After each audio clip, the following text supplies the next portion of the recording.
हमारे बीच उत्तर प्रदेश के मुख्यमंत्री योगी आदित्यनाथ जी जुड़ रहे हैं। स्वागत है आपका इस मंच पर योगी जी। और आपको पता है कि हम हमेशा उत्तर प्रदेश की समृद्धि की बात करते हैं।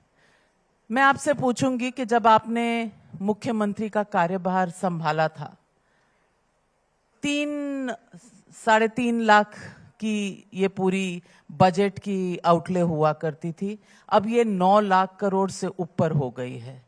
$1 ट्रिलियन इकोनॉमी आप कह रहे हैं यूपी की हो जाएगी।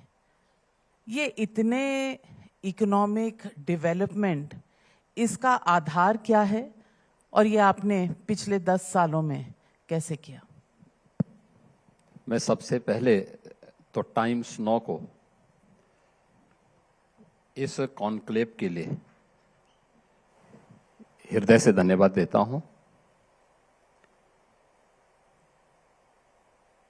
और वह भी उत्तर प्रदेश के विकास से संबंधित कॉन्क्लेव प्रदेश की राजधानी लखनऊ में हो। स्वाभाविक रूप से उत्तर प्रदेश की आर्थिक प्रगति के बारे में हम लोगों को कुछ बातें आप लोगों के माध्यम से आम जनमानस तक पहुंचाने का एक अवसर भी प्राप्त होता है। हम लोगों ने 2017 में जब प्रदेश में सरकार बनाई थी और डबल इंजन की सरकार यूपी में बनी थी, तब उत्तर प्रदेश का जो बजट था 16-17 में, जो उत्तर प्रदेश का बजट था, पिछली सरकारों ने जो बजट प्रस्तुत किया था वह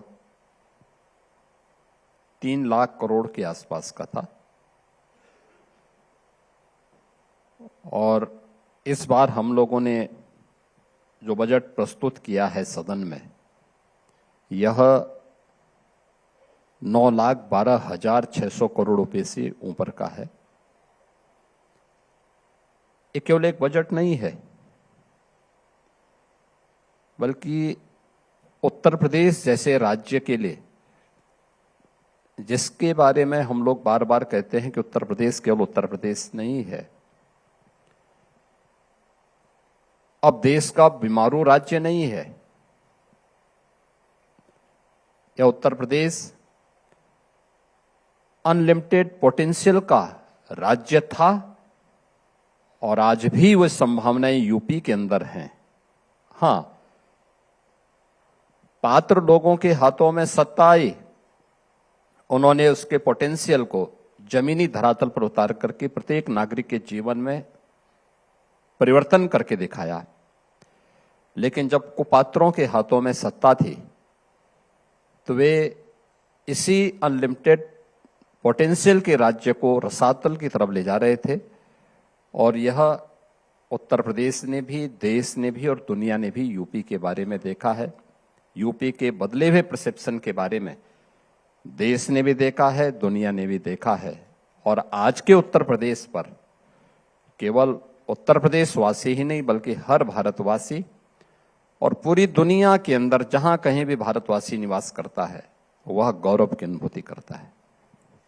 योगी जी, इस 9 सालों का ये जो सफर है, इसमें कर्फ्यू राज्य से कानून तक का सफर आपने कैसे तय किया? और एक TTT यानी कि टेक्नोलॉजी ट्रांसफॉर्मेशन ऑफ ट्रस्ट का राज्य इसे बनाया है। लेकिन कहीं ना कहीं मुझे लगता है राहुल गांधी और अखिलेश यादव को आप पूरी तरह से कन्विंस नहीं कर पा रहे हैं। देखिए, जैसी दृष्टि वैसी सृष्टि। इन लोगों को कोई कन्विंस नहीं कर पाएगा और ये कन्विंस होने वाले जीव हैं भी नहीं। उनकी दृष्टि देश के लिए और प्रदेश के लिए कभी सकारात्मक नहीं थी, नकारात्मक थी। स्वाभाविक रूप से जिन लोगों ने उत्तर प्रदेश को और देश को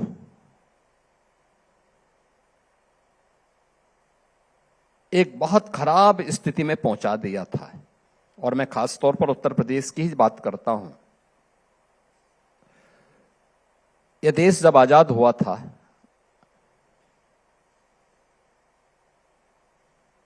उन्नीस 1950 में देश ने अपना संविधान अंगीकार किया। उस समय तक भारत की अर्थव्यवस्था में यूपी का जो योगदान था वह 14% था। इन 70 वर्षों में ऐसी कौन सी परिस्थिति थी कि भारत की अर्थव्यवस्था में यूपी का योगदान लगातार कम होता गया और आज 2017 तक आते आते यह मात्र 8% रह गया था। यानी देश की आबादी का हर 16वां व्यक्ति 16 से 17% व्यक्ति यूपी के अंदर निवास करता है, लेकिन अर्थव्यवस्था में योगदान हम केवल 8% दे पा रहे थे। इसके पीछे नीतिगत उदासीनता, भ्रष्टाचार, जातिवाद और तुष्टीकरण की राजनीति, यही कारण थे जो यूपी को लगातार पिछाड़ता रहा। यूपी पिछड़ता रहा और एक समय ऐसा भी आया जब उत्तर प्रदेश ने देश के प्रति अपनी अर्थव्यवस्था में योगदान देने की बजाय स्वयं बीमारू राज्य बनकर के रह गया था। यूपी के नौजवानों के सामने पहचान का संकट आ गया था। यूपी में महिला सुरक्षित नहीं थी, व्यापारी भी सुरक्षित नहीं था, किसान आत्महत्या करने के लिए मजबूर हुआ। आज पिछले 9 वर्ष के अंदर एक डबल इंजन की सरकार, प्रधानमंत्री मोदी जी के मार्गदर्शन में, उनके विजनरी लीडरशिप में उत्तर प्रदेश ने जो दूरी तय की है, ये केवल आंकड़े नहीं, यह हकीकत है। और जो मैंने पहले भी बोला, परसेप्शन प्रचार से नहीं बनता है। एक आम नागरिक हमें कहते हैं मैं कितने भी दावे करूं, कितनी भी घोषणाएं करूं, उसका कोई मतलब नहीं जब तक एक आम नागरिक और अंतिम पायदान पर बैठा हुआ व्यक्ति इसको महसूस न करे। यही उत्तर प्रदेश है। 2017 के पहले क्या स्थितियां थी? एक बेटी अगर ऑफिस से अपने घर वापस आ रही है सायंकाल, तो उसको हमेशा सुरक्षा का भय रहता था उसके मन में। एक व्यापारी अपने खेत में पानी डालने के लिए नहीं जा पाता था। किसान परेशान था, उसको अपने खेत में नहीं जा सकता था। व्यापारी अपना व्यापार नहीं कर सकता था। कांग्रेस हो या समाजवादी पार्टी, इन्होंने आजादी के बाद जो भी समय, ज्यादातर समय इन लोगों को प्रदेश में शासन करने का अवसर मिला और देश की सबसे अच्छी और उर्वरा भूमि होने के बावजूद, सबसे अच्छा जल संसाधन दुनिया का यूपी में होने के बावजूद, यहां का जो किसान था, जो कभी उत्पादक था, उस किसान को इन्होंने उत्पादक की बजाय कर्जदाता बना दिया, आत्महत्या करने के लिए मजबूर कर दिया। यहां पर एमएसएमई जो यूनिट थी, ये जो बेस था, ये किसी कांग्रेस, किसी समाजवादी पार्टी की देन नहीं थी। ये परंपरागत रूप से सैकड़ों वर्षों से चला आ रहा था। वो हमारा कारीगर था, हमारा हस्तशिल्पी था। एक कारीगरी हस्तशिल्पी ही यहां का उद्यमी था। यह जब उद्यम तैयार करता था तो देश और दुनिया के अंदर एग्रीकल्चर प्रोडक्ट के साथ साथ यहां का प्रोडक्ट भी जो एमएसएमई सेक्टर में तैयार होता था, वह बाहर पहुंचा था। उसको पहुंचाने का जिम्मा था हमारे व्यापारी के पास। युवा निराश, किसान आत्महत्या करने के लिए मजबूर, कर्जदाता बन गया, आत्महत्या करने के लिए मजबूर हो गया। एमएसएमई यूनिट बंदी के कगार पर पहुंच गई। प्रदेश के अंदर व्यापारी जब स्वयं ही सुरक्षित नहीं तो पूंजी कैसे सुरक्षित होगी, वो भागने के लिए मजबूर था। हमारी सरकार ने एक कर्फ्यू कल्चर को जीरो टॉलरेंस कल्चर में बदलने का काम किया। आज उत्तर प्रदेश के अंदर पिछले 8.25 वर्ष के अंदर आप देख सकते हैं कोई दंगा नहीं हुआ, कोई कर्फ्यू नहीं है, कोई दंगा नहीं है। ये आज यूपी की पहचान बन गई है। जिस यूपी में कोई निवेश करने नहीं आता था, आज उस उत्तर प्रदेश में 50 लाख करोड़ रुपए के निवेश के प्रस्ताव हमें प्राप्त हुए हैं। 50 लाख करोड़ के, जिनमें से 15 लाख करोड़ का हमने जमीनी धरातल पर उतारा, उसका ग्राउंड ब्रेकिंग हो चुकी है। लगभग 6 लाख करोड़ हमारे तैयार हैं।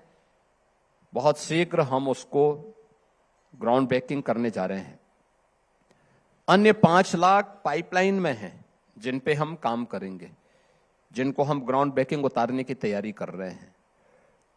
ये वही प्रदेश है, लेकिन सरकार की स्पष्ट नीति, साफ नियत, हर एक सेक्टर की पॉलिसी बना करके पॉलिसी के दायरे में, यानी हम लोगों ने पॉलिसी पैरालिसिस से यूपी को बाहर करके सेक्टोरल पॉलिसीज तैयार की।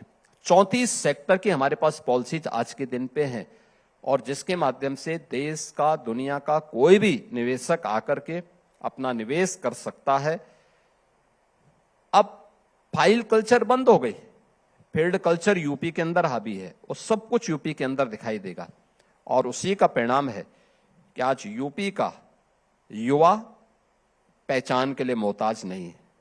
आज यूपी का किसान, उसकी उपज का अच्छा दाम उसको मिल रहा है और वह खुशहाल है, आत्महत्या नहीं कर रहा, आज खुशहाल है।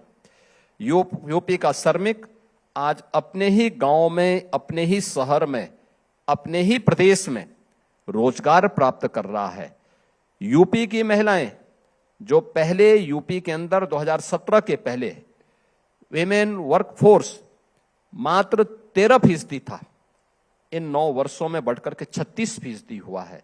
और इसलिए हुआ है क्योंकि हर बेटी सुरक्षा चाहती है, हर किसान अपनी उपज का सही दाम चाहता है। बिचौलिया कल्चर को समाप्त करने के लिए कदम उठाने पड़ते हैं। हां, जरूर है, बहुत सारी कठिनाइयां हैं, लेकिन उस सब के बावजूद जब आप मजबूती से कदम उठाएंगे तो परिणाम भी सामने आएंगे। जीरो कल्चर की, जो जीरो टॉलरेंस के कल्चर को हमने यूपी के अंदर उतारा है, आज उसका परिणाम यूपी के अंदर दिखाई दे रहा है। स्वाभाविक रूप से ये जो पेशेवर माफिया और अपराधियों के हमदर्द थे, वे कैसे खुश हो सकते हैं? किसकी तरफ इशारा है? जो लोग इनको पालते थे, पेशेवर दंगाई थे, जिनको ये लोग अपने आवासों में बुला करके मेहमानवंदन करते थे, आज जब उन माफिया और दंगाइयों को सही ठिकाने पर पहुंचाया गया है, आज यूपी की तस्वीर भी बदली है और यूपी के हर नागरिक की तकदीर भी बदली है। अखिलेश यादव कहते हैं कि आपके जितने भी ये निवेश के कार्यक्रम हैं, ये सब हवाई हैं। आप जापान, सिंगापुर जा रहे हैं और निवेश यूपी में लाने की तरफ प्रगति कर रहे हैं। वो कहते हैं कि आप टारगेट बदलते रहते हैं। $1 ट्रिलियन इकोनॉमी आपने बनानी थी 2024 में, फिर 26 में, अब आपने 29 का टारगेट रख दिया है। ये आपकी नोकझोंक आर्थिक पर ही रहती है और भी चीजों पर है? देखिए, नाम का प्रभाव होता है।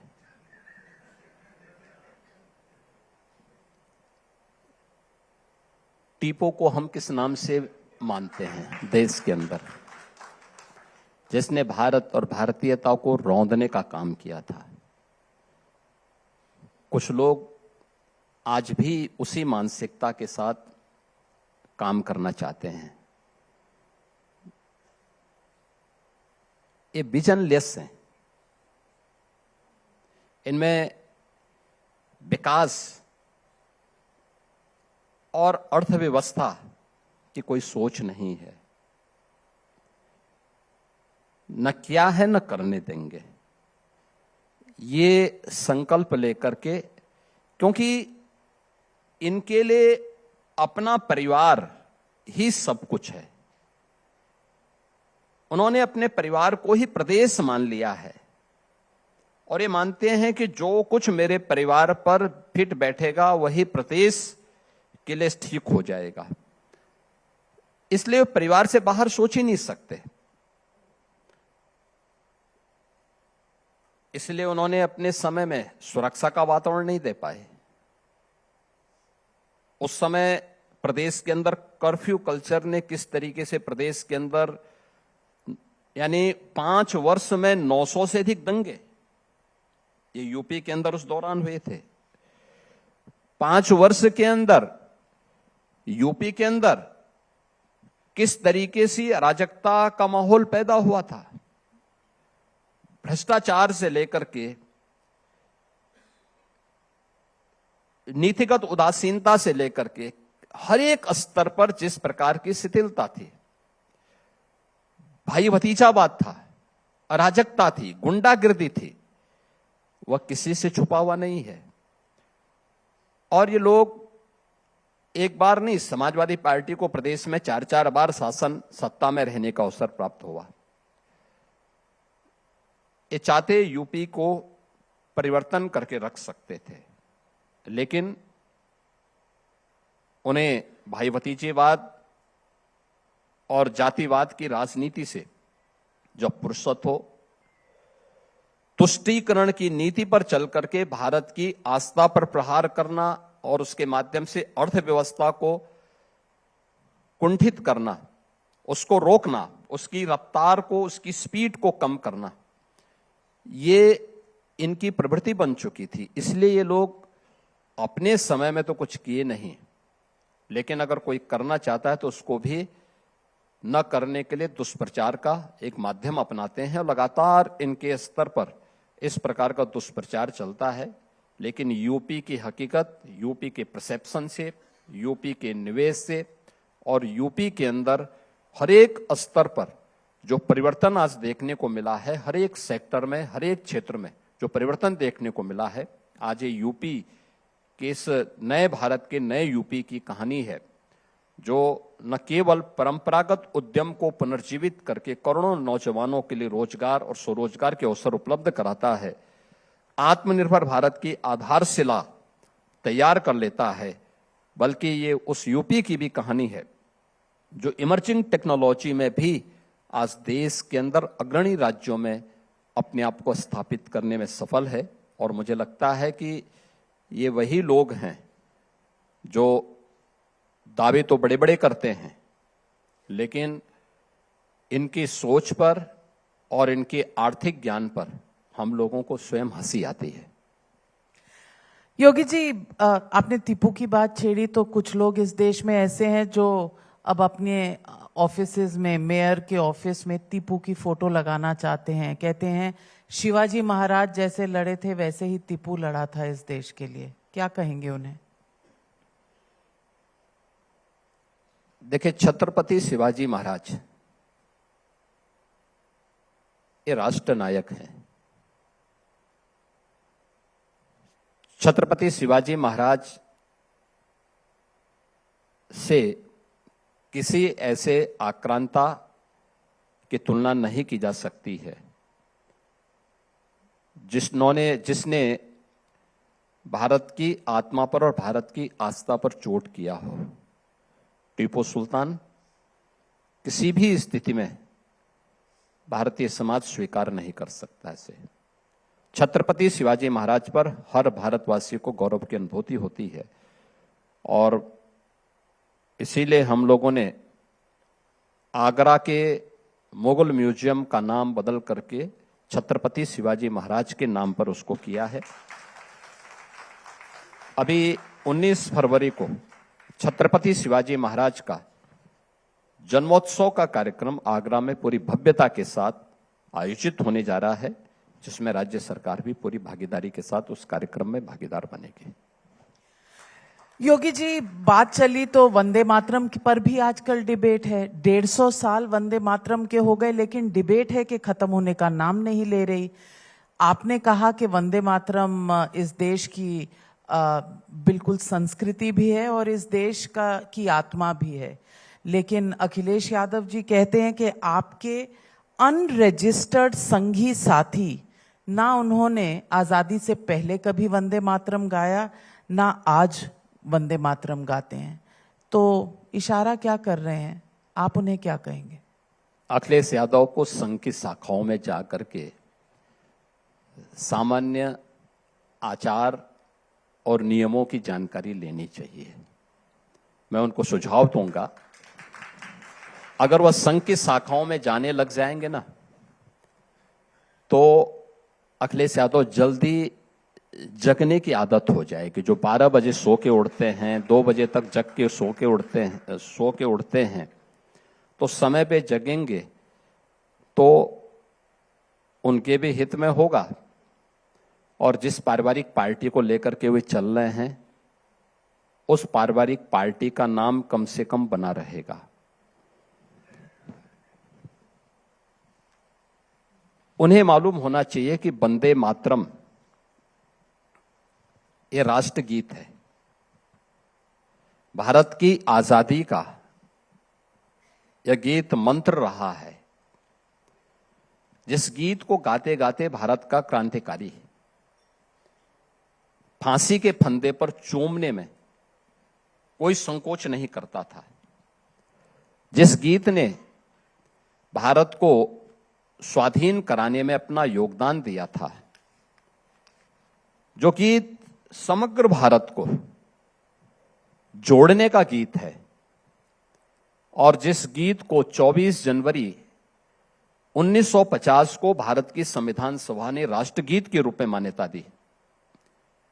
हम आभारी हैं प्रधानमंत्री मोदी जी के, जिन्होंने राष्ट्रगीत को राष्ट्रगान के पहले अनिवार्य रूप से गाने के लिए नोटिफिकेशन जारी किया है। राष्ट्रगीत, राष्ट्रगान, राष्ट्रध्वज, इन राष्ट्र प्रतीकों का अपमान ये संविधान के निर्माताओं का अपमान है, बाबा साहब भीमराव अंबेडकर का अपमान है, भारत के उन महान क्रांतिकारियों का अपमान है जिन्होंने वंदे मातरम गाते गाते फांसी के फंदों को चूमा था। और वंदे मातरम यानी राष्ट्रगीत का, राष्ट्रगान का और भारत के आन बान और शान के प्रतीक तिरंगा का अपमान, यह राष्ट्रद्रोह है, और इस राष्ट्रद्रोह को वर्तमान भारत स्वीकार नहीं कर सकता है। बड़ी बात कही आपने, लेकिन योगी जी, आजकल अखिलेश जी हिंदू धर्म को बचाने निकले हुए हैं। आपको वो योगी जी नहीं कहते, आपके नाम से पुकारते हैं, बिष्ट साहब कहते हैं। आज भी सुबह 2 बार उन्होंने कहा। उसके बाद स्वामी अविमुक्तेश्वरानंद जी के साथ जो हुआ मौन अमावस्या के दिन, उस पर बहुत कुछ आपके साथ कहा सुना के संतों के साथ आप दुर्व्यवहार कर रहे हैं और शंकराचार्य के साथ। ये हिंदू धर्म के रक्षक अखिलेश जी बन गए हैं, ये चेंज कैसे आ गया? ये अच्छी बात है, कम से कम उनको सद्बुद्धि आ रही है और ये एक सही दिशा में, लेकिन ये वास्तव में आस्था नहीं है, ये अवसरवाद है।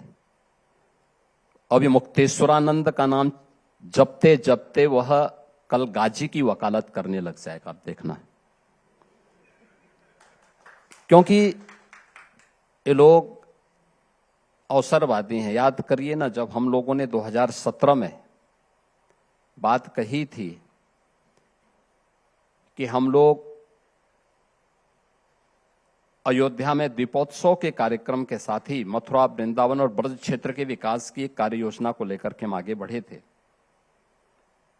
एक चर्चा आई थी, सामान्य चर्चा आई थी कि मथुरा में या वृंदावन में भगवान कृष्ण की एक ऊंची प्रतिमा की स्थापना होनी चाहिए।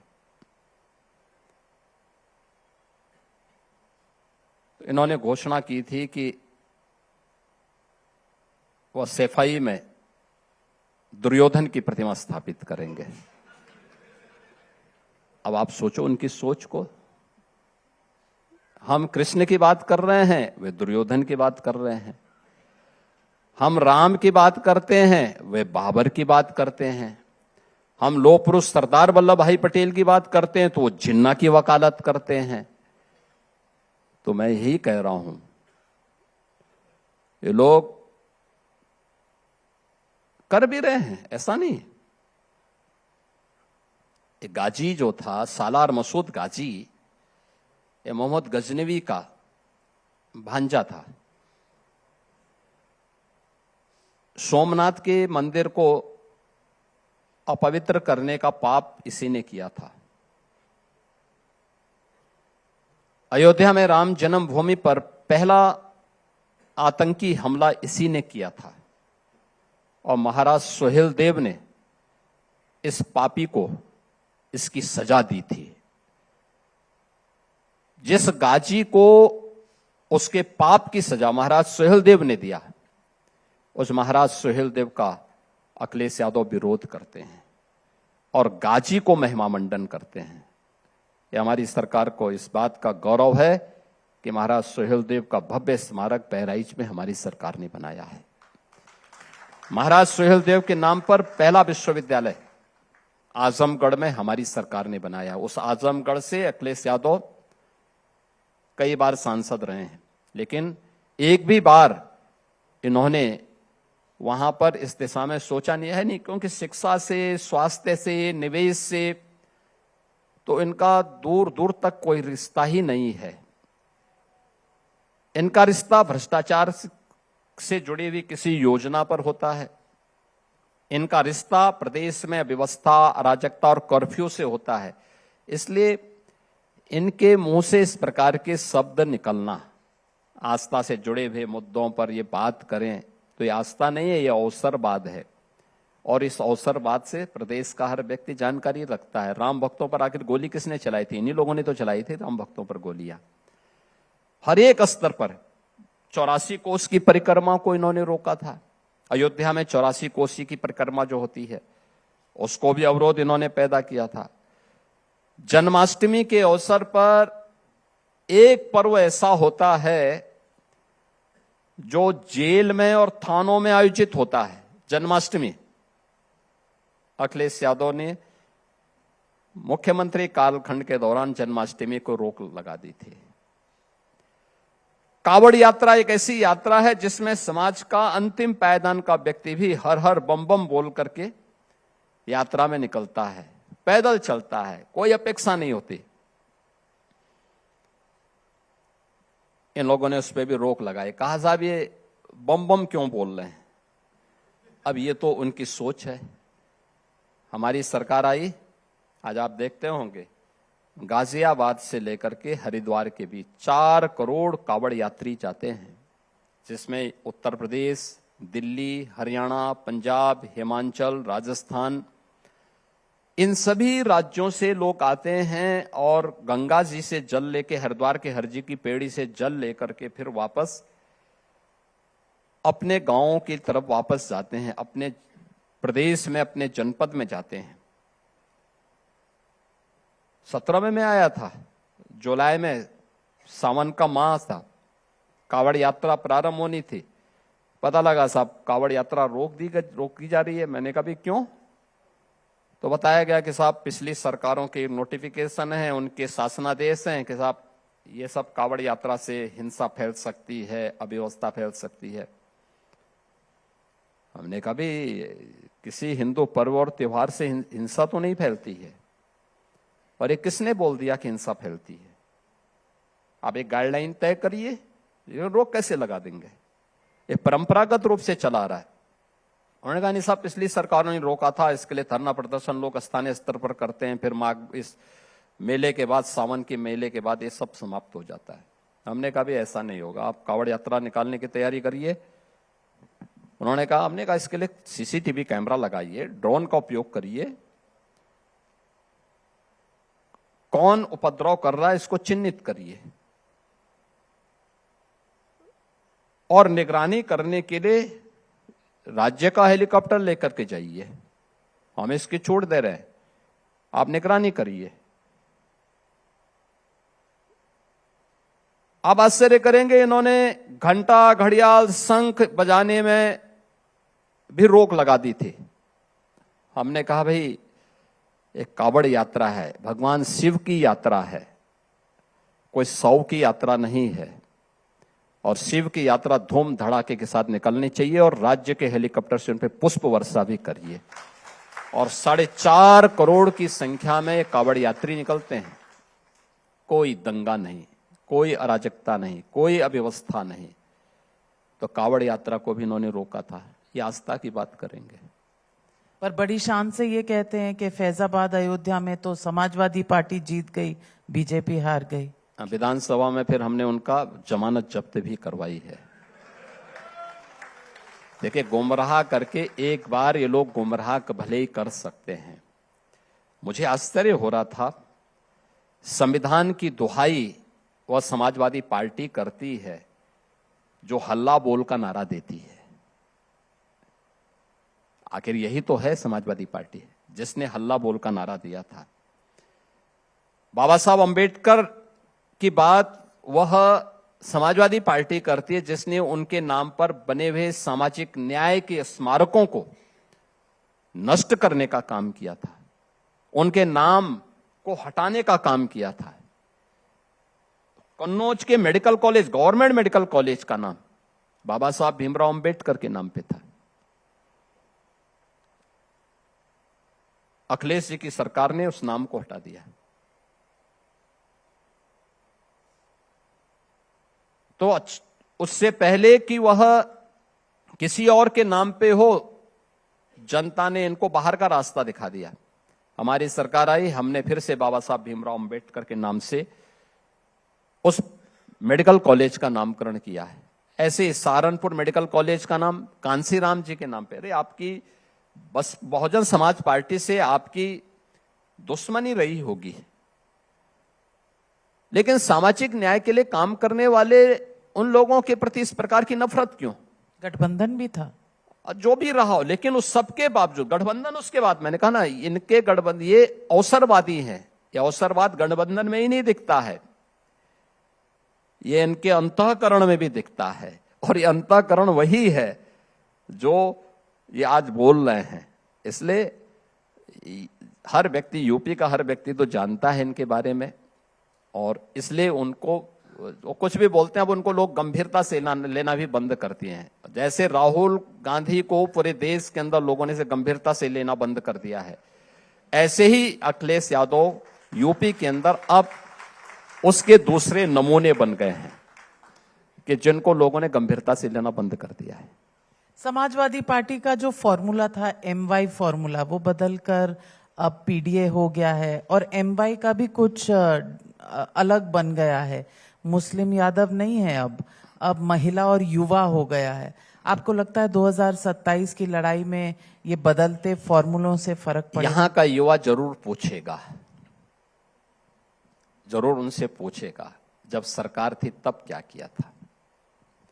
यहां की महिलाएं जरूर पूछेंगे प्रश्न कि आखिर समाजवादी पार्टी की सरकार के समय हर बेटी, हर महिला क्यों असुरक्षित थी। विमेन वर्क फोर्स जो आज 13% से बढ़कर के 36% हुआ है, उनके समय में क्यों नहीं बढ़ पाया था। हर बेटी स्कूल से घर जाने में या घर से स्कूल जाने में, हर महिला घर से ऑफिस जाने या ऑफिस से घर जाने में क्यों भयभीत रहती थी। ये प्रश्न उनसे उस समय पूछेंगे। और इनका PDA अवसरवाद का एक दूसरा नमूना है, जिसको आप परिवार डेवलपमेंट अथॉरिटी कह सकते हैं। परिवार एक परिवार को के विकास के लिए जो अथॉरिटी, अवसरवादी अथॉरिटी ये लोग गठित करेंगे, अखिलेश जी उसके चेयरमैन हो जाएंगे, शिवपाल यादव उसके सीईओ हो जाएंगे, रामगोपाल यादव उसके वाइस प्रेसिडेंट हो जाएंगे, वह वाइस चेयरमैन हो जाएंगे, बाकी अन्य लोगों को सबको कहीं ना कोई भाई भतीजे, क्योंकि महाभारत के सारे रिश्ते उनके पास मौजूद हैं, तो ये सभी उनके पास आ जाएंगे। तो ये पीटीए उसी का नमूना है। एससी एसटी के खिलाफ सर्वाधिक अपराध समाजवादी पार्टी की सरकार के समय हुए थे। महिलाओं के खिलाफ सबसे ज्यादा अपराध इनके समय में हुए थे। और महिला संबंधी अपराध पे जब उस समय चर्चाएं होती थी, मीडिया उसको बोलता था, तो इनके नेताओं के बयान आते थे, अरे लड़के हैं गलती कर देते हैं, यही तो बयान देते थे। इनके एक मंत्री ने बयान दिया था, बयान इनका था, वह बयान था उनका कि महिलाएं घर से बाहर क्यों निकलती हैं, ये बयान थे इनके। इतने शर्मनाक बयान देते थे ये लोग। आज पूछेंगे ना, यूपी के नौजवान भी इनसे पूछेंगे और यूपी की बहन और बेटियां भी इनसे प्रश्न पूछेंगे उसके बारे में, और आगे भी नहीं कर पाएंगे। आगे भी उनके हाथों में जिस प्रकार की स्थितियां हैं, देखो ये तो तय है कि ना उनको आना है, जब आना ही नहीं तो करना भी नहीं है, इसलिए कुछ भी घोषणाएं कर लो। आपको याद होगा टाइम्स नाउ नवभारत जब लॉन्च हुआ था, तो पिछला चुनाव जब आपका 2022 का हो रहा था, तो आपने कहा था, जब मैंने सवाल पूछा था कि चुनाव में क्या होगा, आपने कहा पहले कभी नहीं हुआ लेकिन मैं आऊंगा ना। इस बार क्या कहेंगे? देखिए,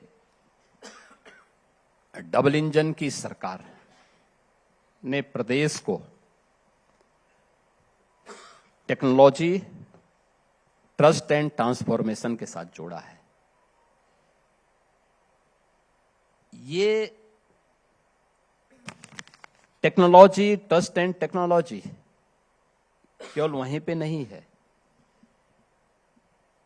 ये आज यूपी के अंदर हर एक स्तर पर देखने को मिल रहा है, हर एक स्तर पर मिल रहा है। और मैं इस बात को मान सकता हूं कि यूपी में ये डबल इंजन की सरकार 2027 में फिर धूम धड़ाके के साथ वापस फिर से आएगी। कोई स्कोप नहीं है समाजवादी पार्टी के लिए या किसी अन्य दल के लिए, कोई स्कोप नहीं है।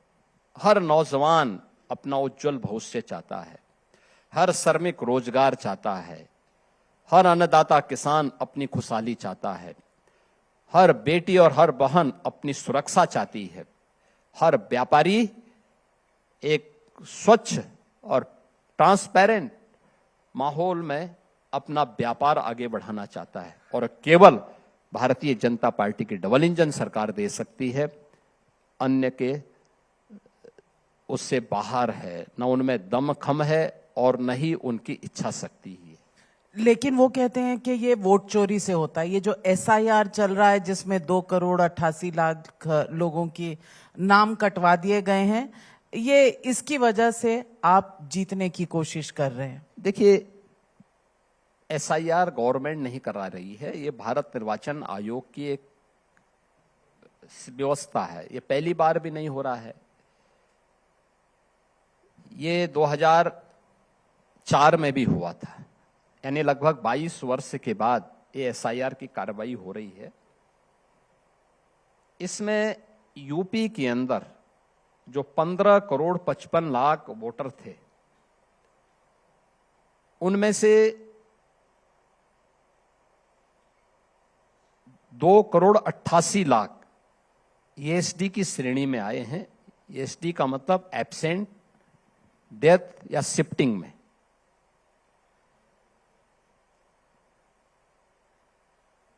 2004 में जब उस समय SIR की कार्रवाई हुई थी, तब प्रदेश में समाजवादी पार्टी की सरकार थी, और जब ये कार्रवाई संपन्न हो रही थी तब केंद्र में कांग्रेस की सरकार थी। देखिए, आप देखें ना, इसी को कहते हैं कि चोर की दाढ़ी में तिनका, क्योंकि इन लोगों ने गलत नाम डलवाए थे। ईएसडी की श्रेणी में ये जो नाम आए हैं, इनमें से 46 से 47 लाख नाम ऐसे हैं जो डेथ की श्रेणी में, जो मरे हुए हैं। काफी ज्यादा एब्सेंट हैं या डुप्लीकेट हैं। डुप्लीकेट में वे नाम हैं जिनके एक ही नाम से कई जगहों पर एक ही बूथ में उनके नाम आ रहे हैं, या एक ही परिवार में 25-25, 30-30 लोगों के नाम आए हुए हैं। और तीसरी श्रेणी है शिफ्टिंग की। शिफ्टिंग की अक्सर हमारी भारतीय मान्यता क्या है कि बेटी की शादी 25 या 30 साल की उम्र में हो जाता है। जिन्होंने एसआईआर का फॉर्म नहीं भरा, उनमें उन लोगों को अगर वह फॉर्म भी नहीं भरी है और 30 साल से ऊपर की है, 35 साल 40 साल की है, तो स्वाभाविक रूप से उसका नाम उनके पति के घर में होगा, तो पिता का नाम नहीं आएगा। अगर कोई महिला है, कोई भी है, भाई रुखसाना, तो अब डॉटर नहीं आएगा ना, किसकी पुत्री है वो नहीं आएगा, किसकी वाइफ है ये नाम आएगा। कहां है ये ढूंढना। ये पहले चरण में वह नाम कटे थे, किसी भी, चाहे वो कोई भी नाम, कोई भी रहा हो, हिंदू मुस्लिम कोई भी रहा हो, सबके साथ एक जैसी व्यवस्था हुई। इसका आपने रुखसाना कहा तो वो कह रहे हैं आप मुसलमानों के ही नाम कटवाते हैं। नहीं, मैं इसीलिए कह रहा हूं ना, मैं वही कह रहा हूं, मैं किसी का भी नाम बोल सकता हूं, लेकिन मैंने इसलिए बोला क्योंकि वहां से ज्यादा नाम थे, फर्जी वहां से हुआ था, इसलिए मैं कह रहा हूं। और इसीलिए चुनाव के दिन इसीलिए बोला जाता है कि साहब आप किसी को भी वोट डालने तो, समाजवादी पार्टी के द्वारा और कांग्रेस के द्वारा यह वकालत की जाती है कि साहब किसी को बिना आईडी प्रूफ के वोट डालने तो। क्या मतलब है इसका? क्या मतलब है इसका? आपको अपना आईडी प्रूफ दिखाना होगा, और अगर महिला कार्मिक है तो महिला कार्मिक अगर आपको देखना, बुर्के के अंदर बैठ करके महिला है पुरुष है, कौन इसके बारे में जानेगा? ये जानने का अधिकार जब भारत निर्वाचन आयोग एक व्यवस्था के तहत देता तो फिर ये लोग विरोध क्यों करते हैं? उसका तरीका एक ही कि मतदाता सूची ठीक हो। भारत निर्वाचन आयोग को हम इस बात के लिए धन्यवाद देंगे कि उन्होंने एसआईआर के माध्यम से एक सही मतदाता सूची लाने की कार्रवाई को आगे बढ़ाया है। हां, विसंगतियां होंगी, उसको ठीक करना, उसके लिए भी दूसरे फेज में क्या कार्रवाई चल रही, जैसे वर्तमान में कार्रवाई चल रही है। अब जो नए मतदाता हैं, 1 जनवरी 2025 को जो नौजवान 18 वर्ष का हुआ है, वह मतदाता सूची में अपना नाम भरा सकता है। इसके लिए फॉर्म 6 भरना है। उसकी ड्राफ्ट सूची आ चुकी है। ईएसटी के बाद जो ड्राफ्ट सूची इन्होंने बनाई है वह इन्होंने जारी कर दी है, भारत निर्वाचन आयोग ने जारी कर दी है। उस सूची के बाद वह हर एक राजनीतिक दल को उपलब्ध हो गई है। हर एक राजनीतिक दल उसको देख रहा है। अब हर दल का यह दायित्व बनता है कि अपने बीएलओ, ये भारत निर्वाचन आयोग के हैं, हर बूथ लेवल अफसर, लेकिन बीएलए बूथ लेवल एजेंट यह राजनीतिक दलों के हैं। तो राजनीतिक दलों के जो बीएलए हैं उनका दायित्व बनता है कि वह इस पर आपत्ति करें सूची को देख करके। किसी का नाम कटा है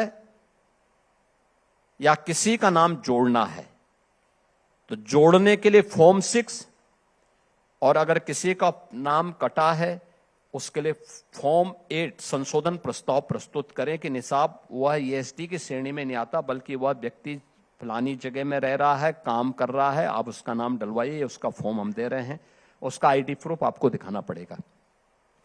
अगर कोई भी नाम वो किसी भी जाति मत मजहब का रहने वाला हो, संप्रदाय का रहने वाला हो, अगर उसका नाम वह मृत है और उसका नाम जबरदस्ती चढ़ गया है, आप उसके लिए फॉर्म 7 भर दीजिए। कोई भी भर सकता है, और समाजवादी पार्टी को भी किसी ने रोका नहीं है।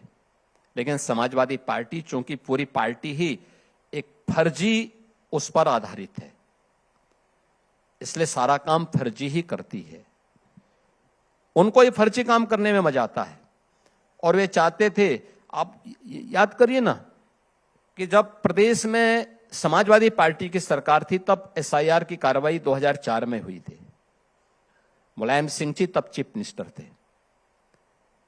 ये 2,88,00,000 जो फर्जी वोटर थे, इन्हीं का वोट डलवाने के लिए और सही वोटर को मतदाता सूची से नाम कटवाने के लिए इनकी पूरी ताकत लगती थी। मैंने इसीलिए कहा, चोर की दाढ़ी में तिनका। आज इनको अपने फर्जी वोटिंग को करने से भारत निर्वाचन आयोग जब रोकने का प्रयास कर रहा है तो इनको पीड़ा तो होगी होगी। इसीलिए ये मांग करते थे कि साहब पोलिंग बूथ पर कोई जांच नहीं होनी चाहिए, कोई आईडी प्रूफ नहीं मांगा जाना चाहिए। इसीलिए मांग करते थे।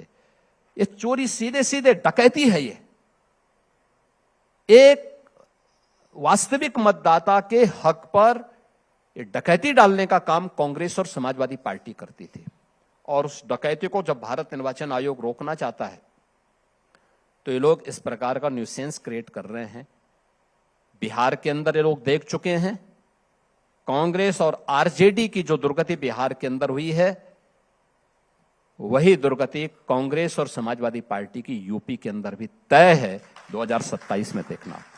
ओवैसी जी कह रहे हैं हिजाबी मेयर बन गया है, हिजाबी मुख्यमंत्री बनेगा अब उत्तर प्रदेश में, और देश में हिजाबी प्रधानमंत्री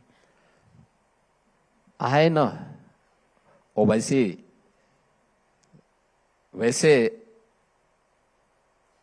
हम लोग तो पहले ही बोल चुके हैं कि उत्तर प्रदेश में तो राम जन्मभूमि के माध्यम से उत्तर प्रदेश की जनता जनार्दन ने भी और डबल इंजन सरकार ने अपना संदेश दे दिया है। लेकिन उत्तर प्रदेश के बाद अगला जो निशाना होगा वो हमारा भारतीय जनता पार्टी उधर ही रुख करेगी, और उनकी पीड़ा सबसे ज्यादा इस बात को लेकर के है कि कहीं हैदराबाद को ये भाग्यनगर न बना दें, और भाग्यनगर से भयभीत होकर के वे इस प्रकार का राग लाप रहे हैं। मेरा मानना है ओबीसी को मुस्लिम का एक पक्ष भले ही समर्थन करता हो, यूपी में फिलहाल उनके लिए कोई भी स्कोप नहीं है। ये तो अखिलेश जी भी कह रहे हैं। हाँ, तो अखिलेश यादव इसलिए कहेंगे क्योंकि अखिलेश यादव उनसे गठबंधन करना चाहते होंगे। वो तो कांग्रेस के नेता अपनी तरफ ले रहे हैं। हाँ, जहां भी लेना चाहेंगे सब एक साथ। देखो, अखिलेश यादव का पूरा गठबंधन ही अवसरवाद पर आधारित होता है। जहां से उनको अवसर मिल, जहां से उनको थोड़ा भी लाभ दिखाई देता हो, उन सब के साथ जुड़ने का प्रयास करेंगे। फिर उनका काम निकल गया तो उसको फिर बाहर का रास्ता भी दिखाते हैं। योगी जी, एक कांग्रेस के मुख्यमंत्री हैं तेलंगाना में। आपने भाग्यनगर की बात की तो याद आया कि वो कहते हैं Congress is equal to Muslim, Muslim is equal to Congress. ये सांप्रदायिक नहीं है, लेकिन आप जब कहते हैं कि बटेंगे तो कटेंगे तो ये सांप्रदायिक है। ये तो कौन सा फॉर्मूला है? मैं वही कह रहा हूं ना कि मीठा मीठा गप और कड़वा कड़वा थू। अगर हम एक सच को बोलते हैं, सच हमेशा कड़वा होता है, तो उस पर ये उंगली उठाएंगे।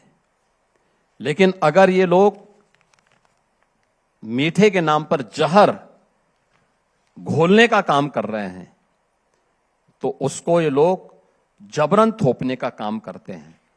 मुझे लगता है कि जहर अब भारतीय समाज में नहीं घुलने वाला है। कांग्रेस अपने अंतिम दिन गिन रही है। यूपी में तो खैर समाप्त तो हो ही चुकी है। कांग्रेस को यूपी में इतने मेंबर नहीं मिले हैं, इतने भी सदस्य उनके जीत के नहीं आए हैं। देखिए, अर्थी पे कंधा देने के लिए कम से कम 4 लोगों की आवश्यकता पड़ती है। कांग्रेस के पास वह 4 लोग भी जीत के नहीं आए हैं यूपी के सदन में। और मुझे लगता है कि अगली बार समाजवादी पार्टी भी उधर ही जा रही है, कांग्रेस की राह पर तेजी के साथ आगे बढ़ रही है। 2024 में उलट था। देखो, 24 में संविधान के नाम पर और आरक्षण के नाम पर इन्होंने जिस प्रकार का दुष्प्रचार किया था, आज जनता समझ चुकी है। इसलिए उसके बाद जितने चुनाव हुए, यूपी के अंदर 10 उपचुनाव हुए, 10 में से 8 भारतीय जनता पार्टी जीती है। हरियाणा का चुनाव हुआ, महाराष्ट्र का चुनाव हुआ, बिहार का चुनाव हुआ, इन सब में भारतीय जनता पार्टी पूर्ण बहुमत के साथ फिर से सरकार बनाने में सफल हुई है और थंबिंग मेजॉरिटी के साथ सरकार बनाई है। क्योंकि जनता जनार्दन समझ चुकी है कि दुष्प्रचार के अलावा इनके पास कोई दूसरा मुद्दा नहीं है। ये लोग अपने स्वार्थ के लिए समाज को जाति के नाम पर बांटेंगे, अपने राजनीतिक स्वार्थों के लिए तुष्टीकरण का खेल सत्ता में आने के बाद करेंगे और सत्ता में आने के बाद भ्रष्टाचार के माध्यम से यहां के नौजवानों के साथ, किसानों के साथ, महिलाओं के साथ, सबके साथ, गरीबों के साथ धोखा करेंगे।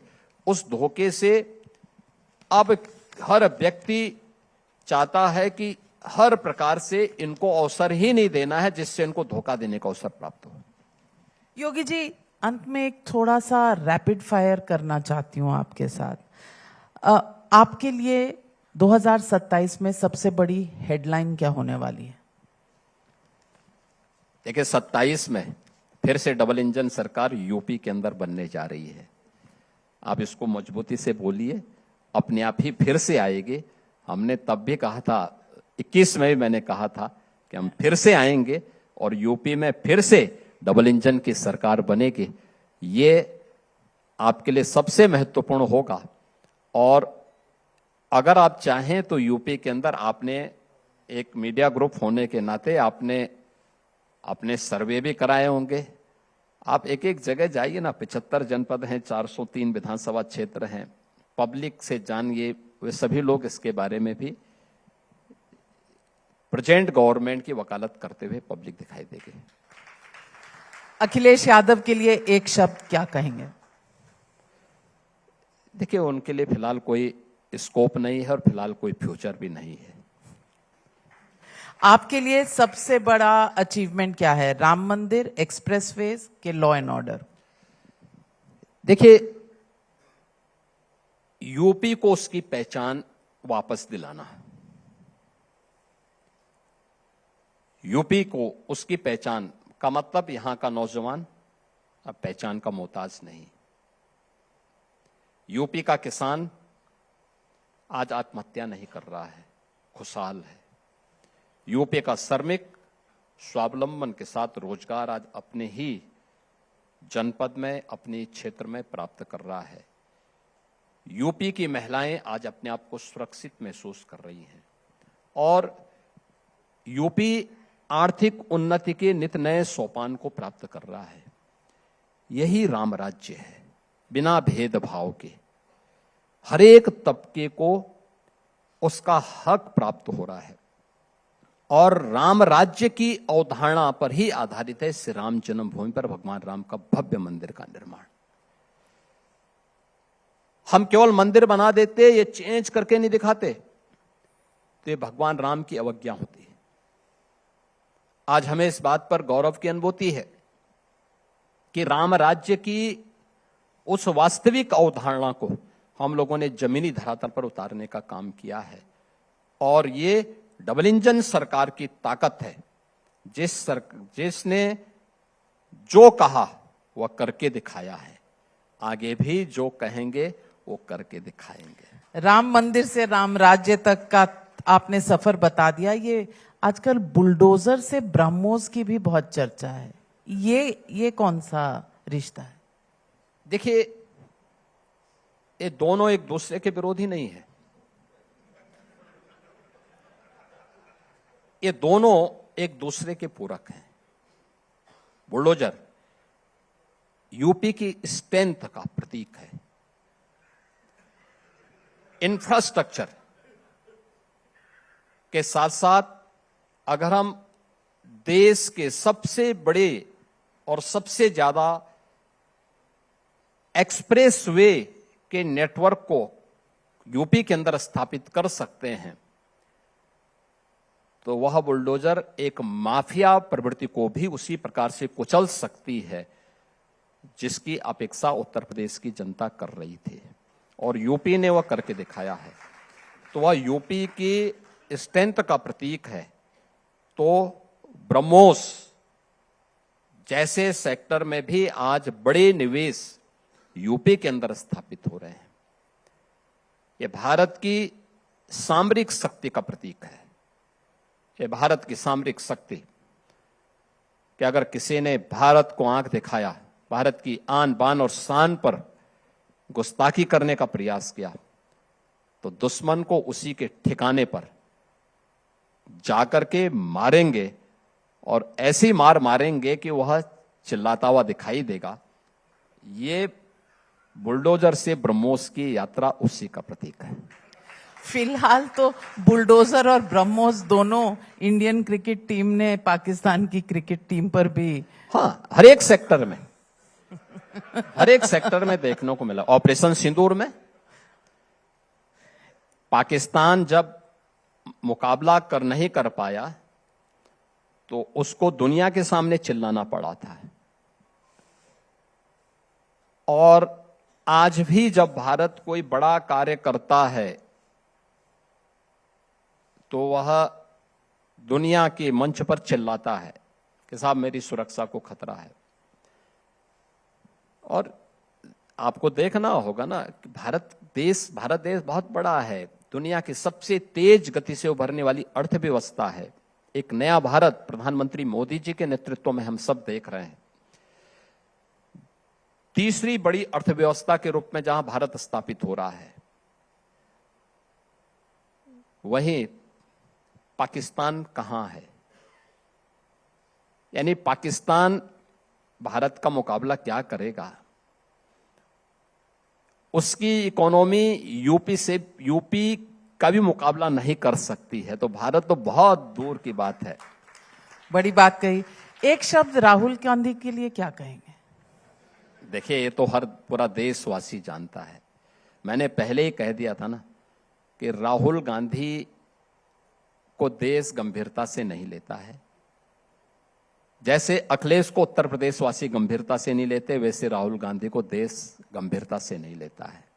और जब राजनेता में गंभीरता ऑपोजिशन तो है, देखो, बनाने के लिए तो आप किसी को ही बना दें, किसी को ही बना सकते हैं आप। कांग्रेस पार्टी को अधिकार है कि किसको वह लीडर ऑफ ऑपोजिशन बनाए, ये उनका अपना अधिकार है। परिवारवादी पार्टी है तो एक परिवार के बाहर निकल नहीं सकते, क्योंकि अपने दल में किसी अन्य उभरते हुए नेता को देख नहीं सकते। भारतीय जनता पार्टी की तरह वह कोई ऐसा दल तो है नहीं कि जो जनता से जुड़ी हुई दल हो। वहां तो एक ही परिवार से बनाना है। स्वाभाविक रूप से सोनिया जी का स्वास्थ्य ठीक नहीं है, तो अब किसी को तो बनाना है। तो उन्होंने कहा होगा चलो राहुल जी को ही ये जिम्मेदारी सौंप दो। और फिर होता ही है कि जब कोई जहाज डूबता है तो उसमें कौन कैप्टन बनेगा, तो कैप्टन भी वही व्यक्ति होगा जो उसको आसानी से डुबोने में सहायता कर दे। तो राहुल जी तो उसको उस जहाज के कैप्टन बन चुके हैं जो आसानी से उसको डुबो सकते हैं। अखिलेश यादव जी, अगर आपको केदारेश्वर मंदिर जो बना रहे हैं इटावा में, वहां अगर बुलाएं तो आप जाएंगे? देखिए, शुद्ध नियत से बनाते तो अवश्य जाता है, लेकिन नियत साफ नहीं है। लेकिन मैं उनको बधाई दूंगा, देर आए दुरुस्त आए। आखिर उन्होंने मंदिर बनाया ना, लेकिन मैं उनको इस बात के लिए ऑफर दूंगा, श्री कृष्ण जन्मभूमि के लिए भी कुछ आगे की तैयारी के लिए आगे बढ़े। बड़ी बात कह दी आपने योगी जी। और वह करेंगे तो लोग वो करेंगे, उनको आह्वान करना चाहिए। इंतजार रहेगा कि अखिलेश जी आपके आह्वान पर क्या कहते हैं, आगे बढ़ते हैं कि नहीं।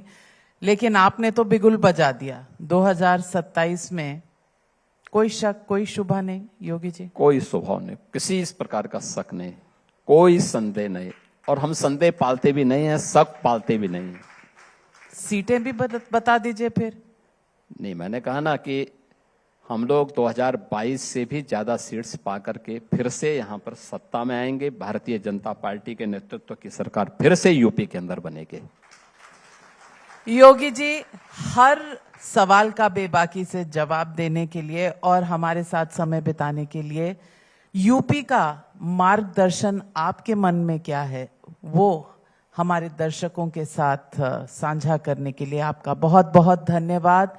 बहुत आभारी हूं, और टाइम्स नाउ और टाइम्स नाउ नवभारत की तरफ से आपको बहुत बहुत धन्यवाद। मैं टाइम्स नाउ और टाइम्स नाउ नव भारत को इस कॉन्क्लेव के लिए हृदय से धन्यवाद देता हूं, जिन्होंने उत्तर प्रदेश के इस बजट सेशन के दौरान उत्तर प्रदेश के अंदर हमारा बजट सेशन चल रहा है, इस दौरान इस कॉन्क्लेव को यहां पर किया है और उत्तर प्रदेश की अर्थव्यवस्था और उत्तर प्रदेश की इस विकास यात्रा को सबके सामने प्रस्तुत करने में अपना योगदान दिया है।